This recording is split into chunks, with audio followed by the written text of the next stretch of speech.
Nous continuons avec la partie de ma conversion. La fois passée, on s'était arrêté sur ce qui m'avait poussé à me séparer de Lucifer. C'était suite à un incident qui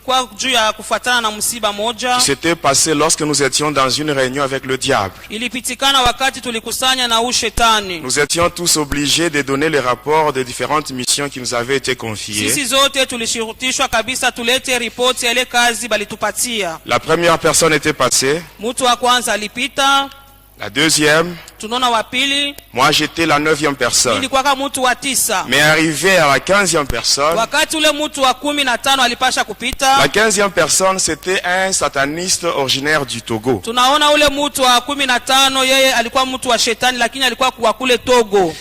Amen. Amina. Quand il devait donner le rapport de sa mission, il avait dit qu'il avait connu un échec.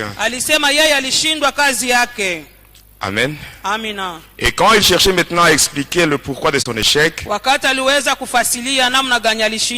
il avait cité le nom de Jésus. Et nous tous, nous étions tombés ensemble avec le diable. Et moi, avant cela, je croyais que c'est le diable qui était au-dessus de toutes choses. Je croyais que sa puissance était au top. Alors comme j'avais un délai que le diable m'avait imposé, j'avais peur et je ne savais pas quoi faire. Alors lorsqu'il était tombé, juste parce qu'on avait prononcé le nom de Jésus, à ce moment-là, je m'étais dit, quand j'étais de retour à Likasi, je m'étais dit ceci. Donc cet homme, quand il me parle qu'il est au-dessus de toutes choses, à partir de ce qui vient d'arriver, j'ai fini par comprendre qu'en dehors du diable, il y a une puissance qui est au-dessus de celle de Lucifer. Et cette puissance, c'est la puissance du Seigneur Jésus. Amen, amen. Amina. Nous continuons aujourd'hui avec ma conversion. Mais le vendredi, je vais vous parler sur ma délivrance. Ce qui m'était arrivé le 20 décembre de l'année 2003. Le 20 décembre 2003. Lorsque j'étais mort. Et on se préparait déjà pour aller m'enterrer. Mais pendant ce temps-là, j'étais dans le monde astral. Plus précisément dans le séjour de mort, avec des chaînes et un cadenas au niveau de la bouche. Et tout était terminé pour moi. Amen. Amen.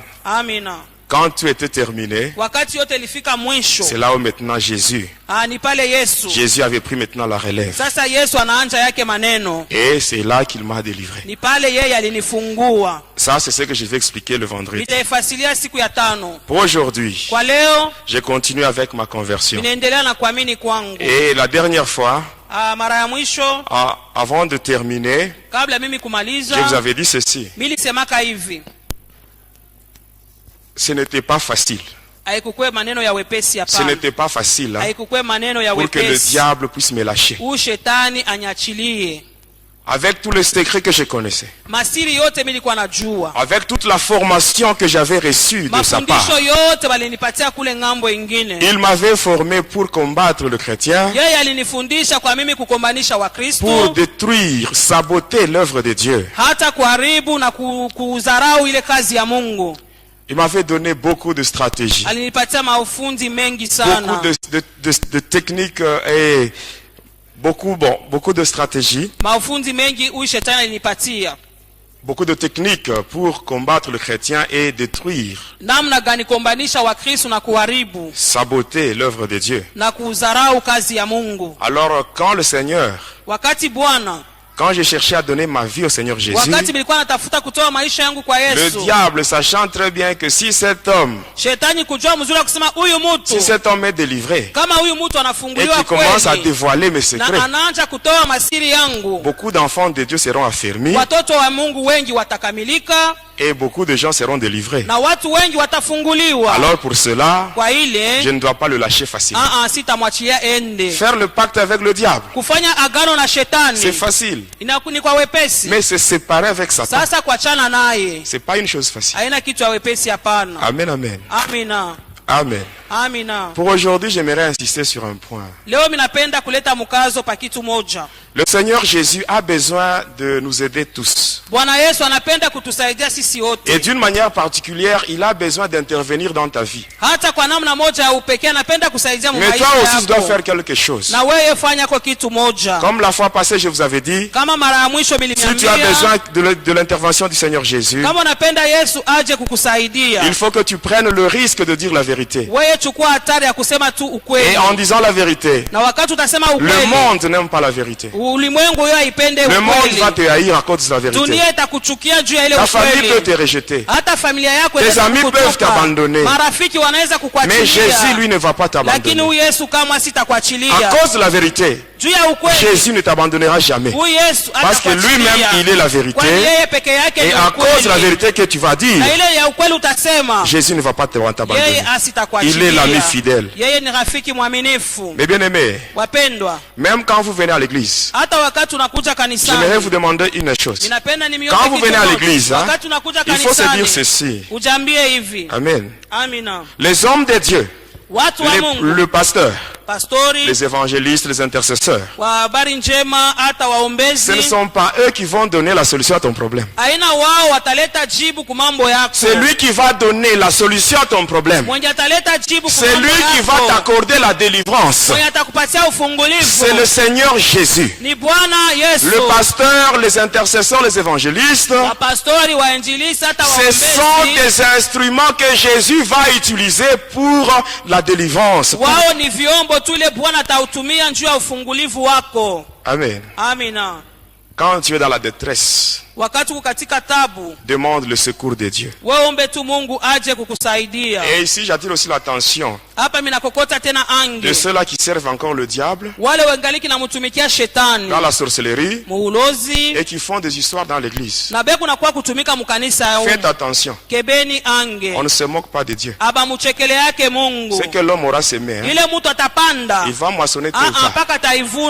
Et quand tu fais des choses là, ne crois pas que Dieu ne te voit pas. Il te laisse l'occasion. Que tu prennes, que tu saisisses cette occasion pour changer.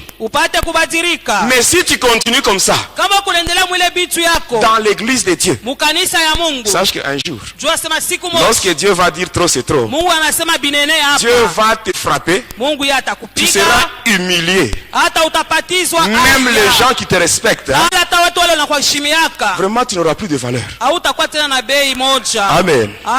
Lisons la parole de Dieu. Le premier livre, nous lisons le livre des Psaumes, le chapitre 60 et le verset 13. Le deuxième livre, nous lisons l'épître de Paul aux Galates, le chapitre 6 et le verset 7. Le dernier livre, c'est le livre d'Ésaïe, le chapitre 66 et le verset 16. Psaume 60, verset 13, nous lisons au nom de Jésus. Donne-nous du secours contre la détresse. Le secours de l'homme n'est que vanité. Galates 6, verset 7, nous dit ceci. Ne vous y trompez pas. On ne se moque pas de Dieu. Ce qu'un homme aura semé, il le moissonnera aussi. Ésaïe 66, verset 16, nous dit ceci. C'est par le feu que l'Éternel exerce ses jugements. Et c'est par son glaive qu'il châtie toute chair. Et ceux que l'Éternel tuera, c'est que tuera l'Éternel seront en grand nombre. Amen. Amen, amen. Lorsque j'étais rentré de cette fameuse réunion qu'on avait eue avec le diable et qui a fini par l'incident où le diable était tombé ensemble avec nous lorsque le nom de Jésus était prononcé dans ce monde-là. Alors, quand j'étais rentré, je savais que le diable m'avait imposé un délai. Et il m'avait dit que le délai devait prendre fin le 5 février de l'année 2003. Or, on était déjà à la fin de l'année 2002. Alors, qu'est-ce qui s'était passé? Arrivé l'année 2003. Amen. Je m'étais dit ceci. Comme on a cité le nom de Jésus, là où nous étions, et que tous ensemble avec le diable nous étions tombés par terre. Alors je dois me rendre là où on cite ce nom-là. Et là je verrai les hommes de Dieu. Ils vont prier pour moi en citant ce nom-là. Et ainsi les démons qui sont en train de me déranger vont prendre fuite. Et ainsi que c'était passé, un jour, j'avais rencontré un ami. Son nom c'est le frère Thierry. Alors il m'avait conduit chez son pasteur. C'était à Likasi dans la commune de Kikula sur l'avenue Tanganyika. C'était la nuit. Il y avait une veille de prière. Nous étions arrivés là à 21h30. Il y avait le pasteur et les intercesseurs. Ils étaient en grand nombre. Alors qu'est-ce qui s'était passé? On m'avait conduit chez le pasteur. On est allé se mettre quelque part avec le pasteur. Et là je lui relatais maintenant mon passé. Et après avoir terminé, il me dit ceci: ça va, nous allons nous occuper de ton cas. Mais pour l'instant, tu vas te mettre dans ce coin-là. Et il m'avait donné une chaise et je m'étais mis à bas. Et la prière avait commencé. Arrivé à minuit, c'était une veillée de prière où il y avait seulement les intercesseurs et le pasteur. Ils étaient plus de 30 personnes. Alors qu'est-ce qui s'était passé? Arrivé à minuit, le pasteur m'avait appelé. Il me dit: mets-toi là. Alors qu'est-ce qui s'était passé? On avait enlevé le banc qui était là. Alors il y avait un espace vide qui était resté. Et on m'avait demandé de me mettre là au milieu. Et les intercesseurs m'avaient entouré. Ils avaient formé un cercle. Et là ils commençaient à prier. Ils avaient beaucoup prié. Ils citaient le nom de Jésus. Mais je ne sentais rien. Je ne sentais rien. Ils avaient tellement prié de minuit jusqu'à 2h du matin. J'étais là, je le regardais et je ne sentais rien. Il n'y avait aucun effet sur moi, malgré que ces gens-là étaient en train de citer le nom de Jésus. Mais bien aimé, faites attention. Le nom de Jésus. Amen. Quand ce nom-là est cité par une personne qui vit dans le péché, il n'y aura rien. Mais si ce nom-là est cité par une personne qui marche dans la crainte de Dieu, et là automatiquement il y aura des effets. Ces gens-là priaient et à la fin ils étaient fatigués.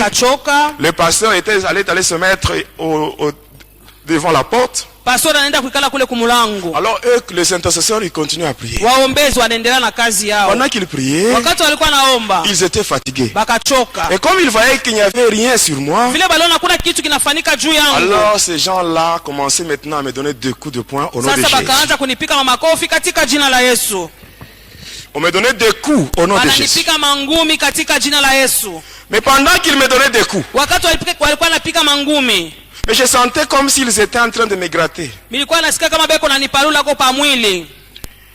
J'ouvre les yeux. Ninafungua macho yangu. Je regarde les intercesseurs qui m'entouraient. Ninaangalia wale waombezi walikuwa wananizingira. Ils étaient tous nus. Wote walikuwa uchi bila mavazi. Sans habit. Bila vazi hata moja. Si tu ne marches pas dans la crainte de Dieu, si tu n'as pas une vie de sanctification, ne t'hasarde pas de chasser les démons, mais tu vas faire la honte du nom de Jésus. Amen, amen. Amina.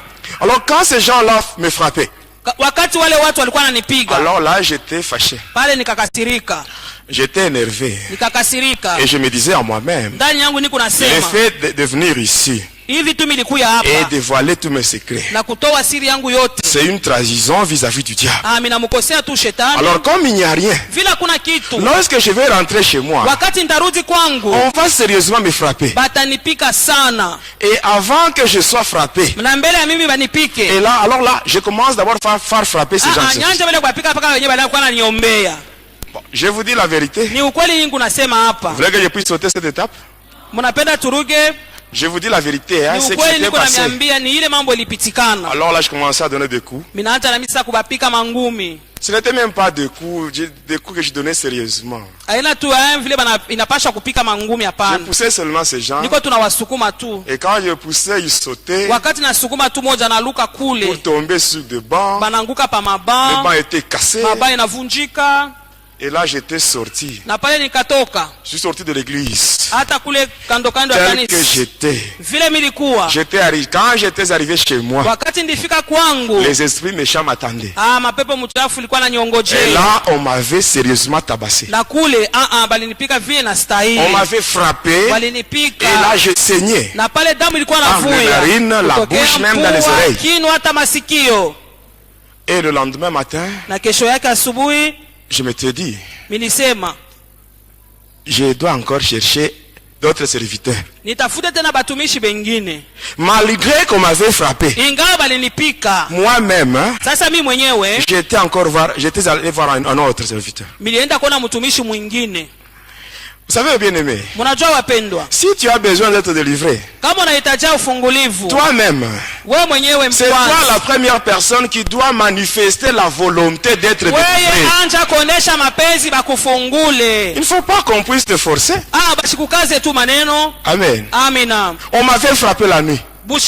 Mais le lendemain, j'étais encore chez notre serviteur. Il y avait un frère qui m'avait conduit sur l'avenue Sankuru. J'arrive là-bas. Il y avait un monsieur là, un pasteur là.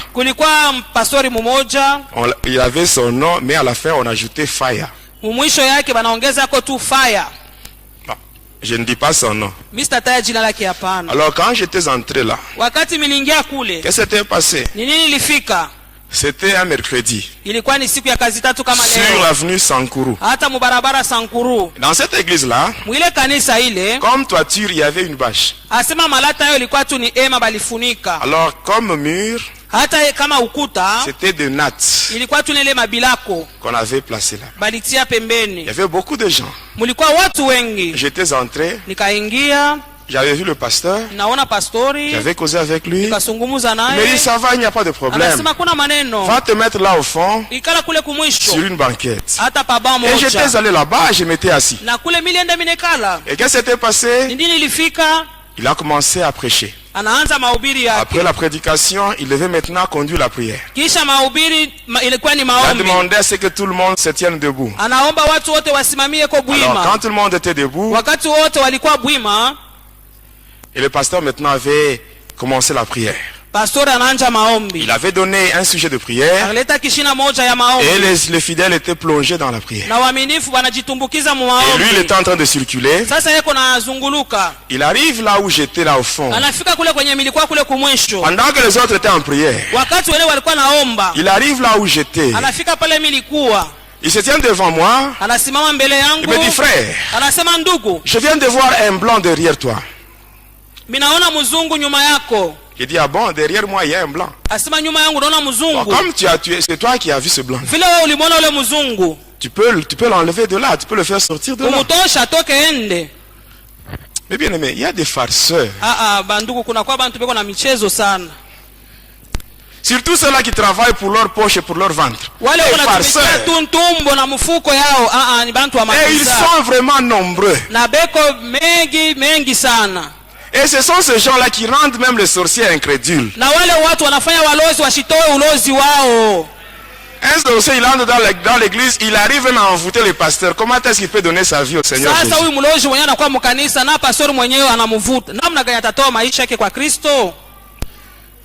Amen.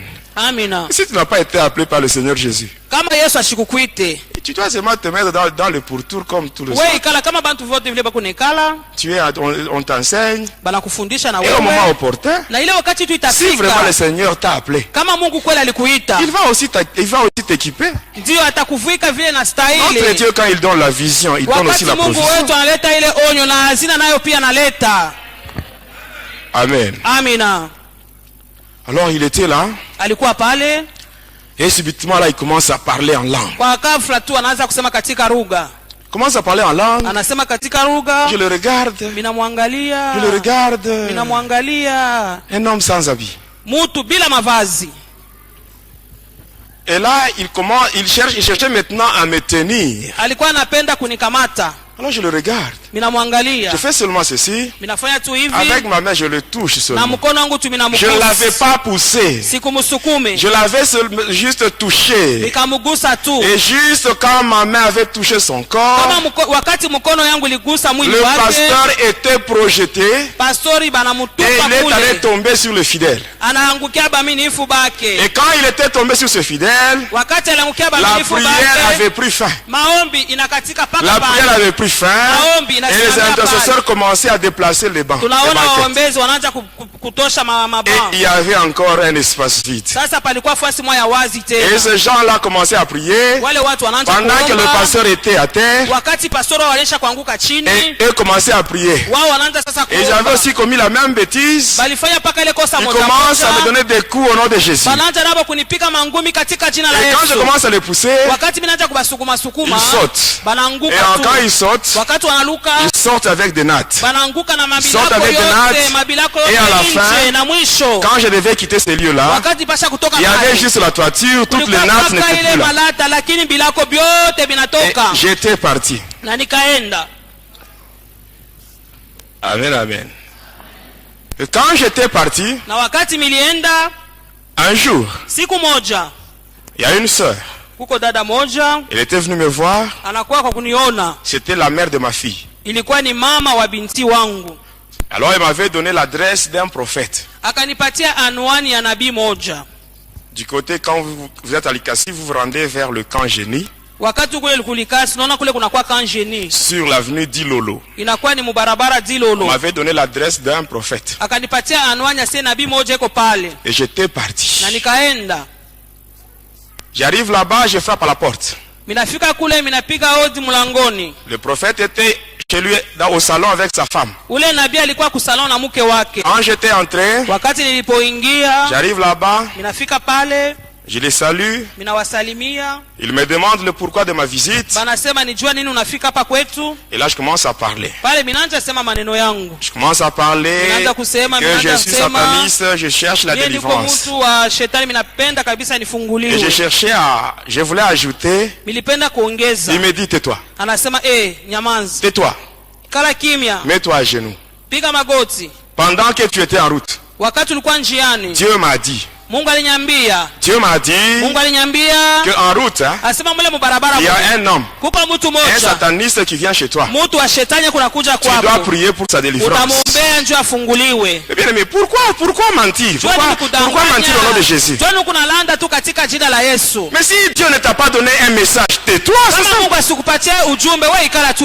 bien aimé, maudit soit l'homme qui dit Dieu a dit pendant que Dieu n'a rien dit. Le silence de Dieu ne signifie pas son absence. Amen. Alors, il me dit, mets-toi à genoux. Et comme c'est moi qui étais dans le besoin, j'étais obligé d'obéir. Et j'avais obéi à cet homme-là. Je m'étais mis à genoux. Alors il vient directement avec sa main, il impose sur ma tête. Il commence à prier. Juste quand il avait imposé sa main sur ma tête, il était lui-même projeté, il est allé se cogner au mur.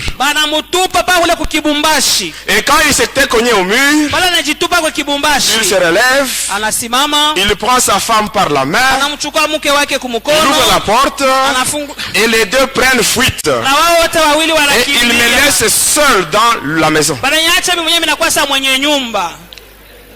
Et quand j'avais ouvert la porte, ils étaient déjà dans la parcelle. Et juste quand j'avais ouvert la porte, ils me voient, ils quittent la parcelle, ils se retrouvent maintenant sur la route. Et même les gens, les voisins étaient venus. Il y avait beaucoup de gens là-bas. Alors comme j'avançais, le prophète et sa femme, ils avaient quitté même la route pour aller maintenant dans la parcelle de l'autre côté. Lui qui avait dit que Dieu lui avait dit. Voyez, pourquoi tromper? Il y a des gens qui croient que non, Dieu agit seulement par la prophétie.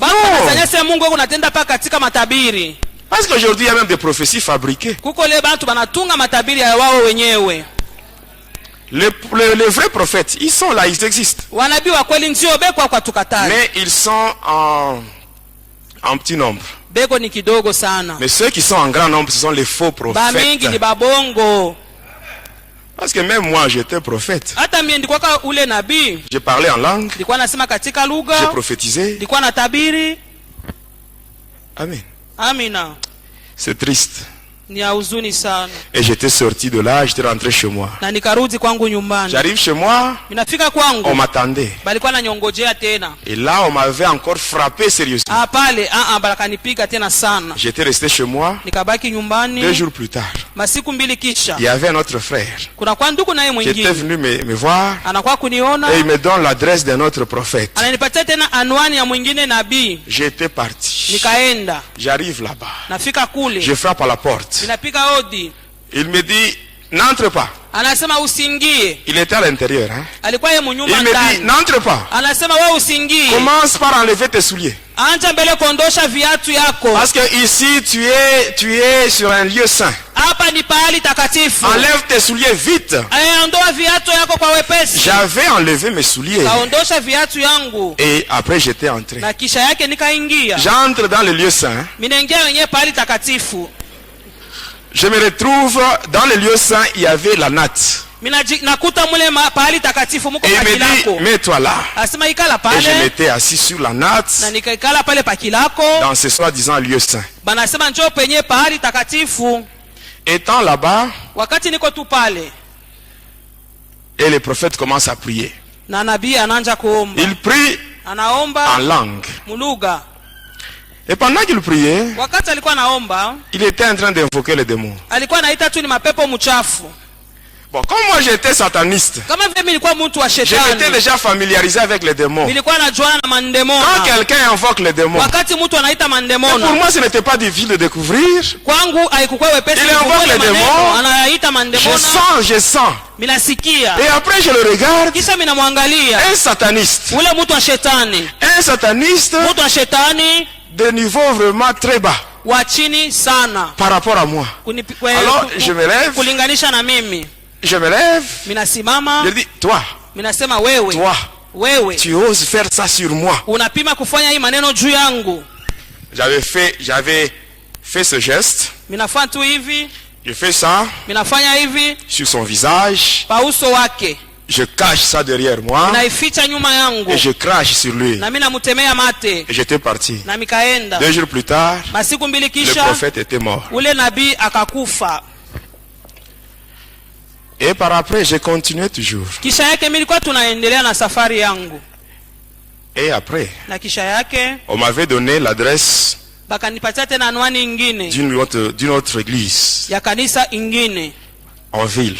Mule mutauni. J'étais allé là-bas. Nikaenda kule. J'arrive à l'église. Minafika kule kukanisa. L'église était dans la même parcelle avec la maison du pasteur.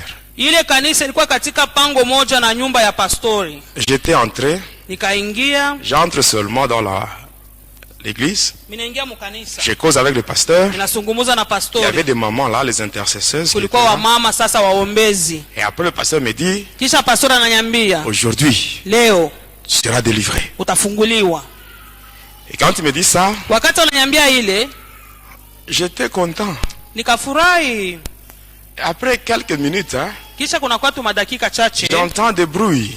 Minasikia makelele. Comme le hurlement du cheval. Kama vile mafarasi ikuna Alors quand j'avais juste entendu ce bruit là, wakati nisikia ile makelele ya farasi, là j'étais mal à l'aise. Pale milikosa kabisa parce que c'était un démon. Ilikuwa ni kipepo kichafu qui répond au nom de Caravanda. Jina lake Caravanda. Qui est le secrétaire du dragon de la mer. Anakuwa mwandishi wa ule joka wa bahari. Alors il était descendu dans l'église. Sasa akashuka mukanisa. Avec son fouet. Na fimbo yake. J'étais là debout. Milikuwa pale nishakusimama. Je ne faisais rien. Sikuwa nafanya kitu. Mais je voyais lakini milikuwa le naona pasteur et les intercesseuses, les mamans. Na bale ba mama waombezi. Caravanda avec son fouet. Caravanda na fimbo yake. Il le fouettait sérieusement. Eko na wapika fimbo vile na stahili. Et ne voyait pas celui qui le fouettait. Naona mwenye kuna wapika ni nani. Et ils avaient pris fuite. Na wote wakakimbia. J'étais resté seul nikabakia peke yangu dans l'église. Mukanisa. Le pasteur était allé chez lui. Pasteur akaenda kwake. Il prend de l'eau. Anachukua maji. Dans une casserole. Muchungu. De l'eau chaude. Maji ya moto. Il vient avec ça. Anakuwa nayo dans l'église. Mukanisa.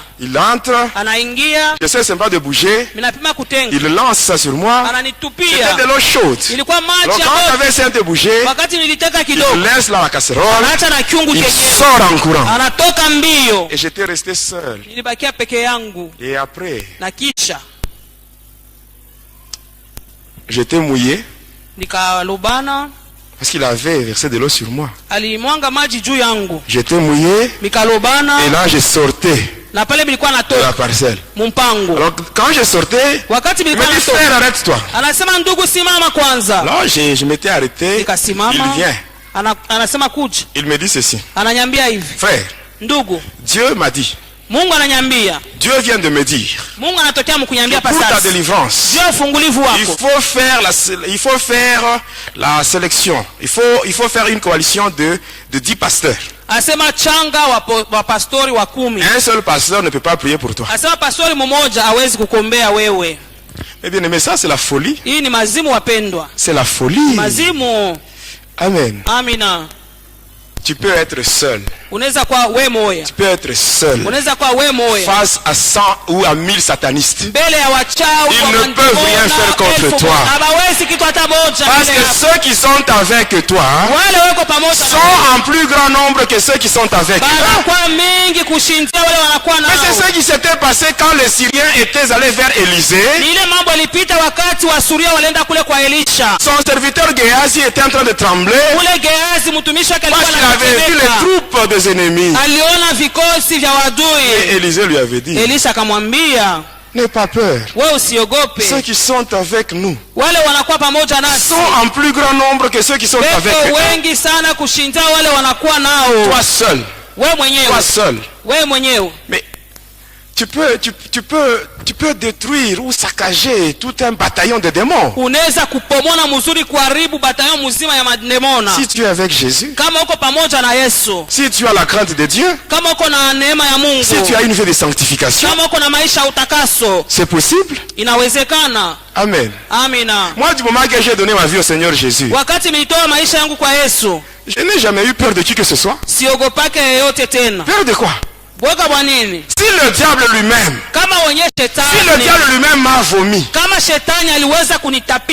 alors le petit sorcier ici, le petit sorcier, le petit bébé qui, le petit moustique qui vole sur le balai, le petit rose-chrétien qui fait des bruits à Lubumbashi. Mais avoir peur de ces gens-là. Mais ils sont plus petits, plus petits. Parce que c'est lui qui est en nous. Mais il est plus fort plus que tous les démons qui sont dans les cacheurs, les rose-chrétiens, les sorciers. Mais bien aimés, nous devons vivre ce qui est écrit dans la parole de Dieu. Amen. Pourquoi avoir peur? Moi tel que vous me voyez, je peux passer même à minuit. Je passe à côté d'un cimetière. Je ne vais pas avoir peur.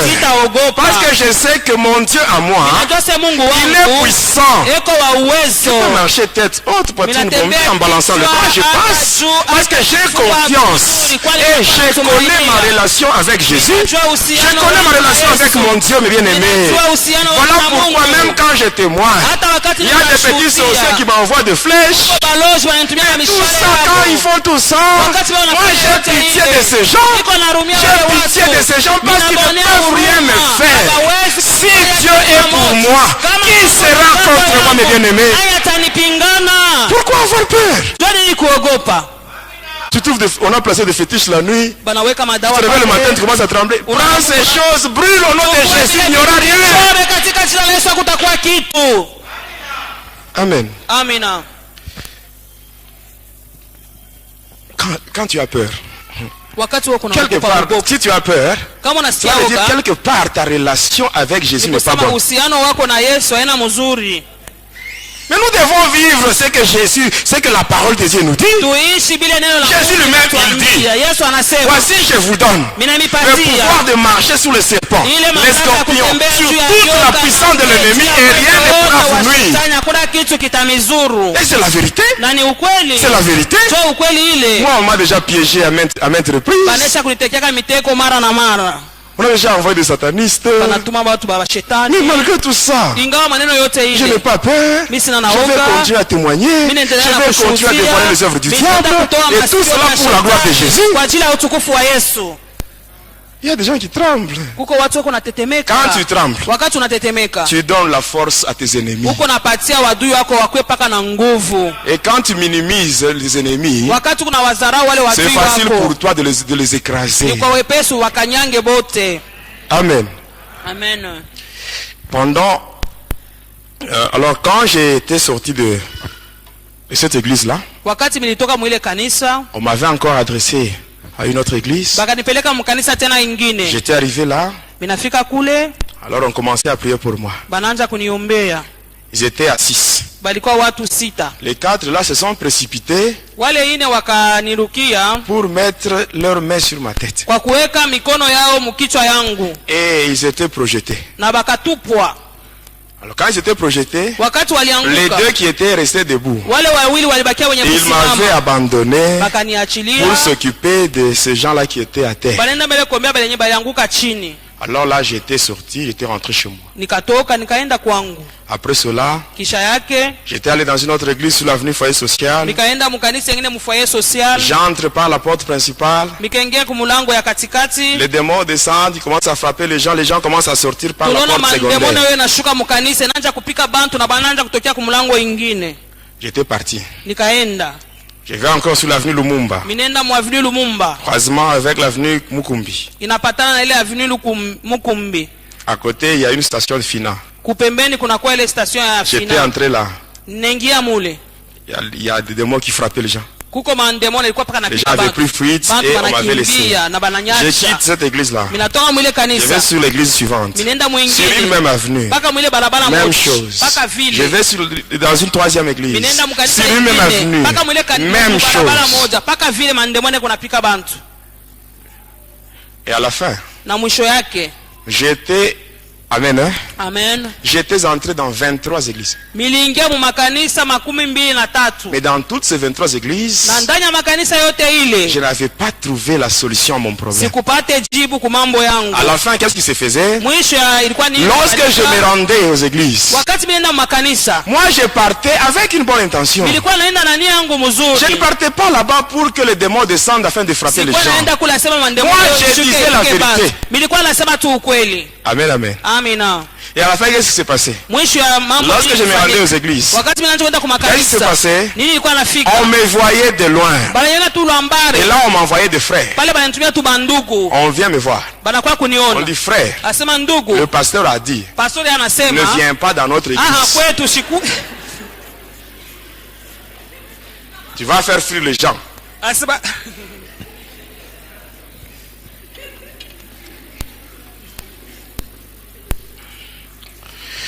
Amen.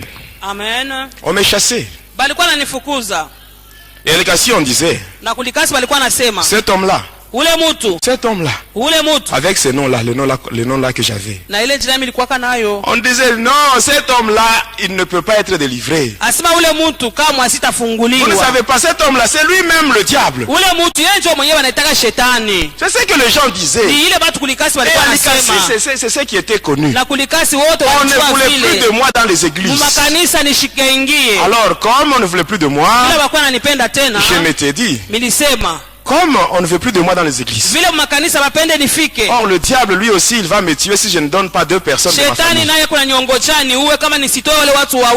qu'est-ce que je dois faire? Que je rentre dans ma famille et que je dise la vérité. Peut-être en leur disant la vérité, ils peuvent remédier à mon problème. Alors un matin, j'avais pris mon courage. J'étais allé dans ma famille. Mon père était là. Mes frères et sœurs étaient là. Sauf ma mère, elle était en Zambie. Et quand j'étais arrivé là, il y avait un oncle paternel qui était venu du village. Il était de passage à la maison.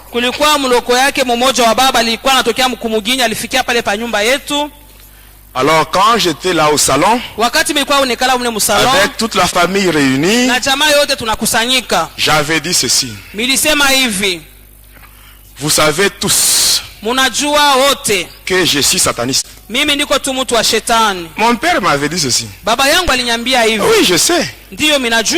Oui, je sais. Et ton père, c'est le diable. Oui, c'est ce que mon père m'avait dit. Parle vite. Nous avons d'autres choses à faire. Alors j'ai dit ceci.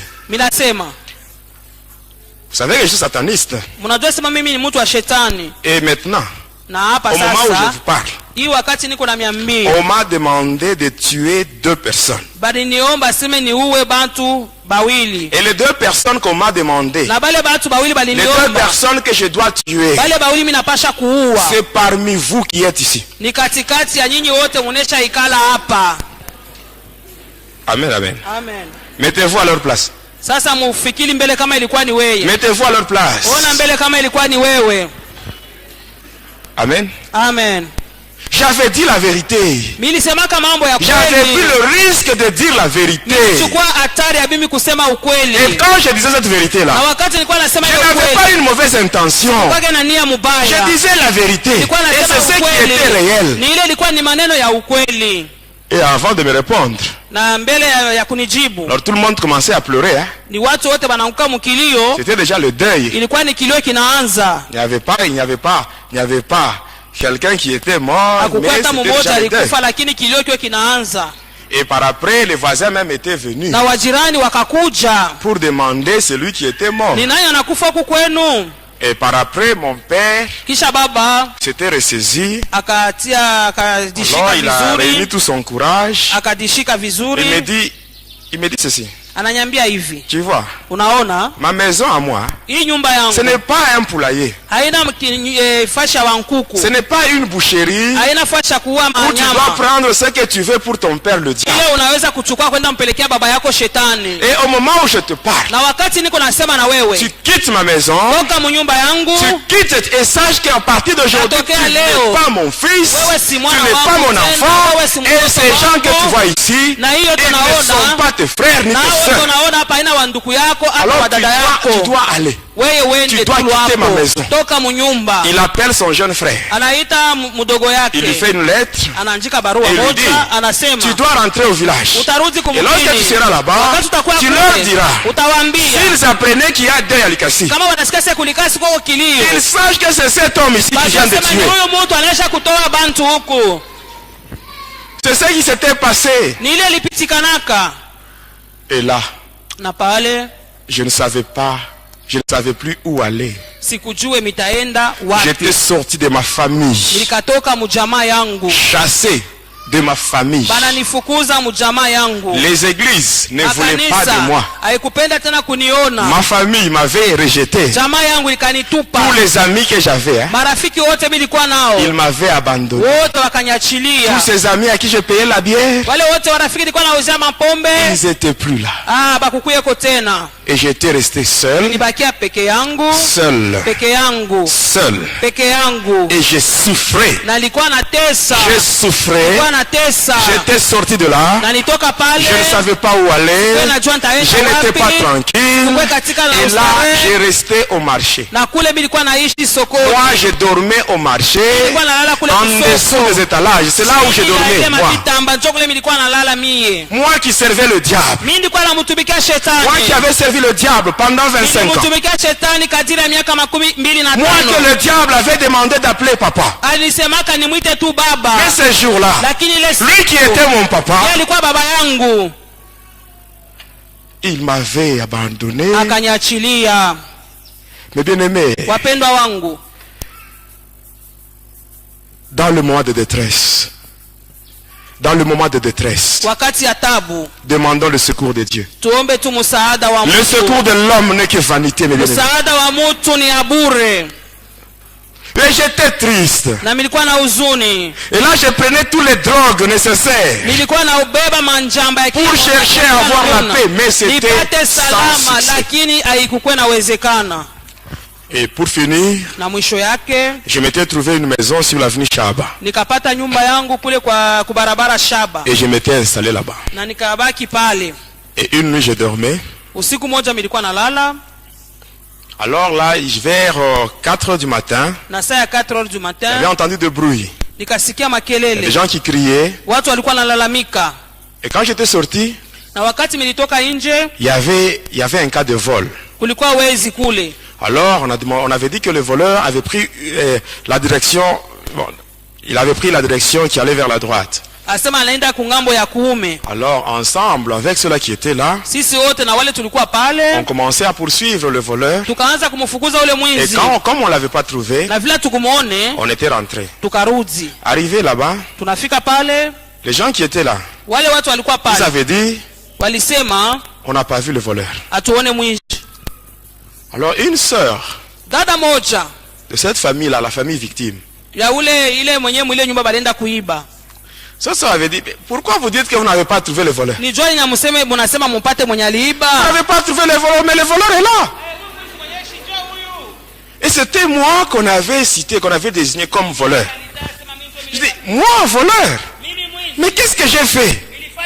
Tout ça, c'était le diable.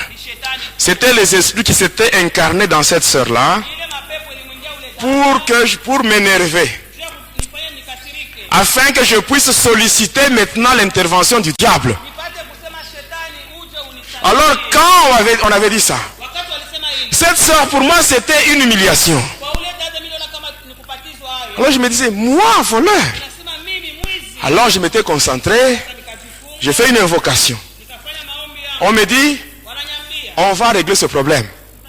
Mais toi, donne les 2 personnes qu'on a dit. J'ai dit ça va, je donne, je vais donner.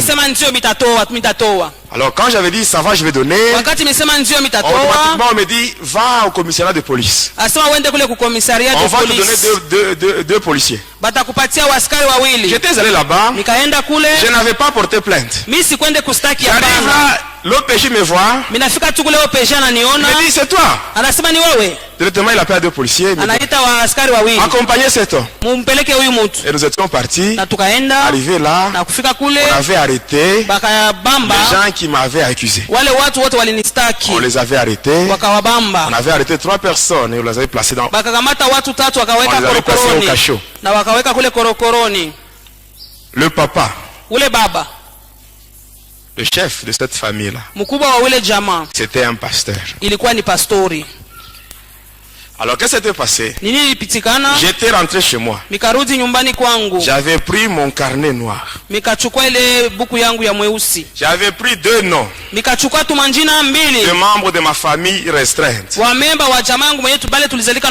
J'avais mis là-bas. Je devais maintenant les tuer. Il fallait seulement rayer leur nom pour que la mort intervienne quelque temps après. Amen. Amen. C'était le 2 février de l'année 2003. Il est le 2 février 2003. Alors quand j'étais allé au commissariat voir l'OPJ, j'arrive là, il me dit que le pasteur était libéré. On l'avait libéré la nuit. Alors je dis pourquoi on l'a libéré? Il y a des pasteurs qui sont venus plaider pour lui. Alors je lui dis, est-ce que toi tu acceptes ça? Alors là je m'étais concentré. Je commençais maintenant à les manipuler.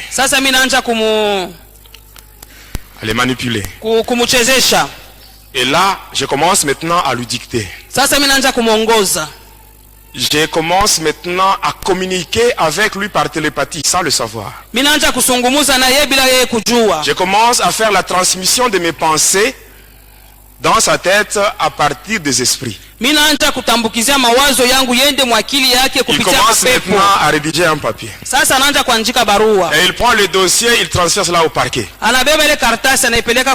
C'est ainsi que ce papa-là, on l'avait pris de chez lui et on l'avait conduit au parquet. Et maintenant le 3 février, je devais me rendre au parquet. Et quand j'étais arrivé là, ce papa était là. Il tremblait. Le pasteur là. Il me suppliait. Moi je le regardais. Je dis moi, pardonnez cet homme. Pendant que, à cause de cet homme et sa famille, j'ai décidé de tuer 2 membres de ma famille. Il doit mourir aussi. Et pendant que j'étais là, j'attendais le magistrat. Et quelques temps après, il y avait le magistrat. C'était le magistrat Kasongo. Kasongo de Likasi.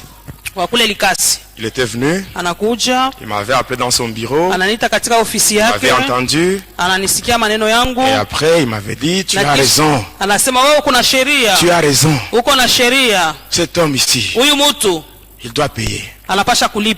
Et là j'étais content. Et quand j'étais sorti, il y avait un papa qui était passé par là.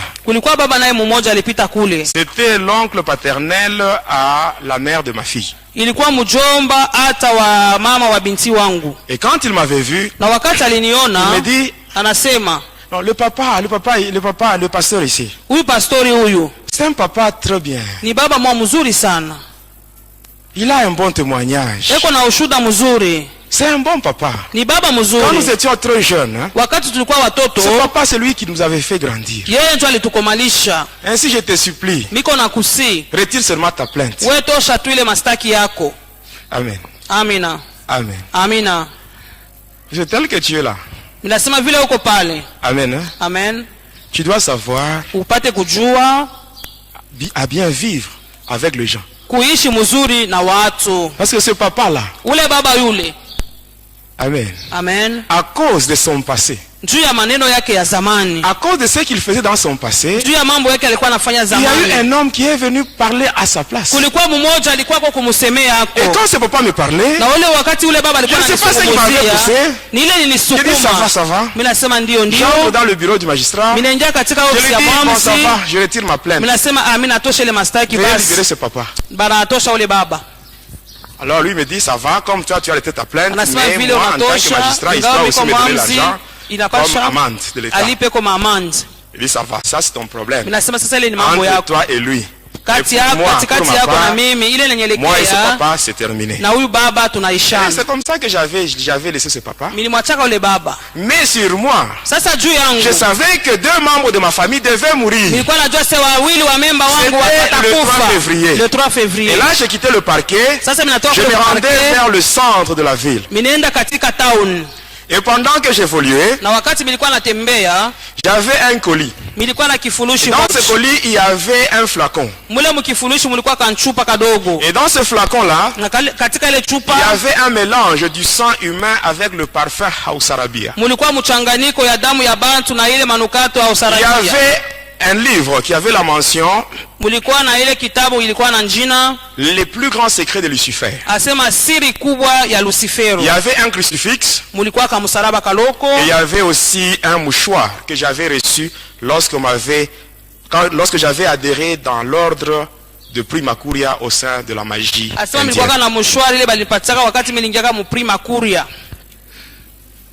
Vous connaissez le Prima Curia? C'est dans cet ordre-là qu'on s'est rencontré avec le président Mobutu. Même la vente de notre pays au diable. Notre pays, le Congo, quand il était encore Zaïre, Mobutu l'avait vendu. Et sachez que notre pays, pour sortir de la souffrance, Amen. Ce n'est que par la prière. Par la prière et la prière, c'est tout.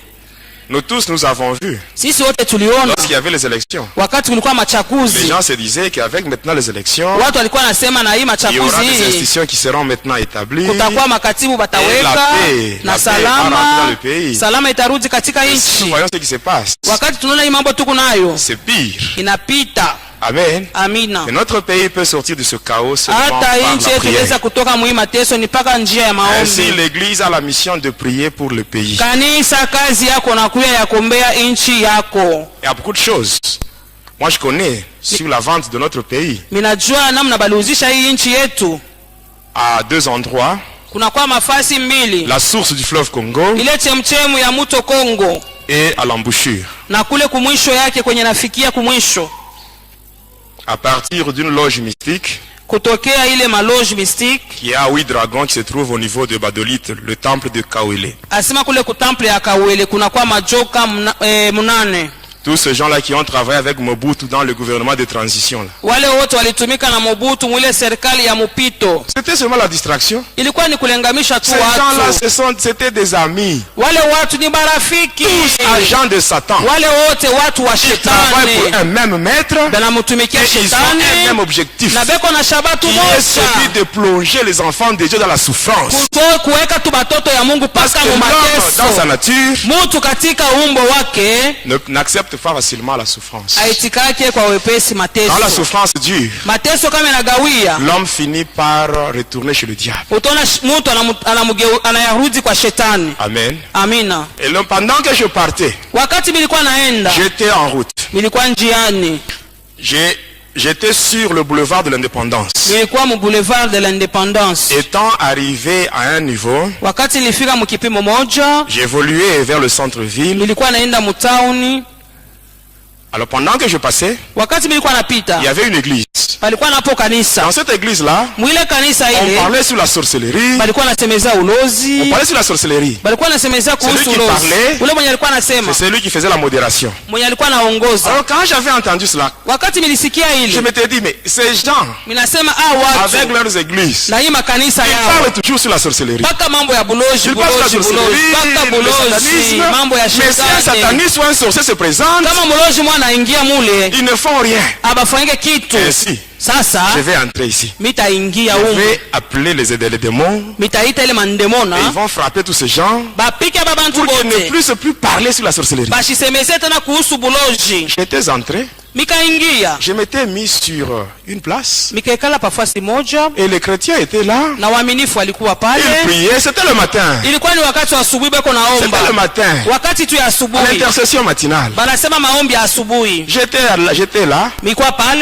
Et après, l'homme là qui devait conduire la prière, il dit ceci: vous tous qui êtes assis, quittez vos places et venez vous mettre ici.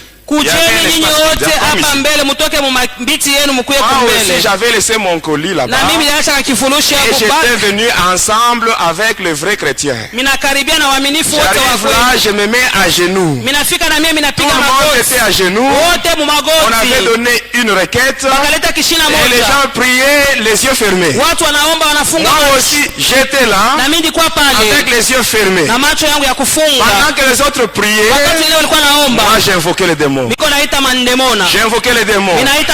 D'habitude, chaque fois que j'ai invoqué les démons, quand les démons sont en route, je regarde dans ma main. Je vais voir apparaître l'ombre. Alors ce jour-là, j'étais à genoux. Je commence à invoquer les démons. J'invoque. Je regarde dans ma main. Il n'y avait rien. J'invoque. Je regarde dans ma main. Il n'y avait rien. Mais pendant que j'étais à genoux, je sens au niveau de la toiture une petite chaleur. Et cette petite chaleur, elle ne faisait que descendre progressivement. Et pendant que ça descendait, la chaleur augmentait d'intensité. Et pendant que ça augmentait d'intensité, ce n'était plus la chaleur. C'était plus la chaleur, mais c'était le feu. C'était le feu, c'était le feu. Et pendant que ça descendait, c'était arrivé sur ma tête. Alors quand ça m'avait touché à la tête, mes bien-aimés, c'était terrible. Tel que j'étais sataniste, je suis arrivé devant un brasero. Il y a des braises là, bien allumées. Je vais introduire ma main là-bas. Je prends une braise, je ferme ma main. Et quand je ferme ma main, vous verrez que la braise sera éteinte. Mais ce jour-là, le feu qui était descendu sur moi, ce n'était pas le feu de brasero, c'était le feu que je n'avais jamais senti. Et quand le feu descendait sur moi, ça ne s'était pas limité sur la tête, mais ça descendait dans mon corps tout entier jusqu'au pied. Et là, mon corps commençait à brûler à l'intérieur. C'était terrible. Je m'étais infiltré dans l'église de Jésus avec une mauvaise intention. Même toi, sorcier qui m'écoute, si même quand tu viens à l'église, tu fais ce que tu as toujours l'habitude de faire, sache que Dieu te voit.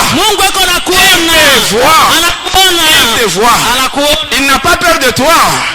Il te voit, mais il te laisse le temps que tu prennes la décision pour changer.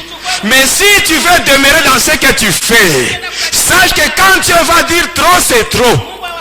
Dieu lui-même, la Bible dit que notre Dieu, il exerce son jugement par le feu. Et le feu de Dieu va tomber sur toi. Et ce jour-là, tu verras maintenant que Dieu, il est Dieu, il est au-dessus de toutes choses. Ce jour-là, le feu était descendu sur moi. Alors là, je me disais, cette fois-ci, je dois maintenant prendre fuite. Et maintenant, j'étais à genoux. Je faisais des efforts pour me relever. Tel que tu es là, si tu te mets à genoux, on te demande maintenant de te tenir debout. Ça va prendre combien de temps? Mais, peut-être une minute. Même pas une minute. Mais moi, ce jour-là, je voulais maintenant me relever pour prendre fuite. Mes genoux étaient cloués au sol. Je faisais tous les efforts. Pendant que je faisais les efforts, les gens qui étaient en prière, ils avaient ouvert les yeux. Ils m'avaient vu. Maintenant, la prière avait pris fin. Tout le monde avait orienté sa prière vers moi. Et c'est maintenant toute l'église qui envoyait le feu sur moi. Tout le monde envoyait le feu sur moi. Et c'était terrible. J'avais fait 10 minutes à genoux. C'est pour vous dire, mes bien-aimés, qui que l'on soit, sataniste, sorcier, magicien, tes genoux doivent fléchir devant Jésus. Quoi que tu sois, qui que tu sois. Et après les 10 minutes, mes bien-aimés, je m'étais concentré. Alors comme il y avait une forte chaleur, j'avais maintenant invoqué. J'invoque mon maître, celui de Kisangani. Il n'avait pas répondu. J'invoque le prêtre qui m'avait initié à la magie catholique. Sans réponse. Alors je me dis, comme tous ces gens ici ne veulent pas répondre, que j'invoque maintenant le plus grand maître. Et là, j'avais invoqué Lucifer lui-même. J'invoque Lucifer, même Lucifer ce jour-là, il n'avait pas répondu. Il n'avait pas répondu. Le diable n'a aucun pouvoir sur l'église de Jésus. Il n'a aucun pouvoir sur l'église de Jésus. Et à la fin, j'étais tombé. J'avais perdu connaissance. On m'avait fait sortir à l'extérieur. Étant à l'extérieur, même les gens qui passaient. Le matin, c'était à 9h. Les gens qui passaient en ville, on les appelait, venez voir le sataniste qui est tombé. Même les gens qui me craignaient ces jours-là, j'étais complètement humilié. Parce que c'était au centre de la ville. Et étant à l'extérieur, quand j'avais pris un peu d'air, c'est ainsi que la communication avec Lucifer était rétablie. Il me dit, rentre là-bas. Rentre dans l'église et tue 2 personnes. Pendant qu'on me brûlait, il n'était pas là. Mais il me dit encore de rentrer. Vous voyez comment il est moins sérieux. C'est ça la grande différence avec Jésus. Mais bien aimé, c'est ça la grande différence avec Jésus. Quand tu pars en mission avec le diable, avec les démons, tu arrives là-bas, les choses commencent à se compliquer. Les démons et le diable, ils prennent fuite et ils partent.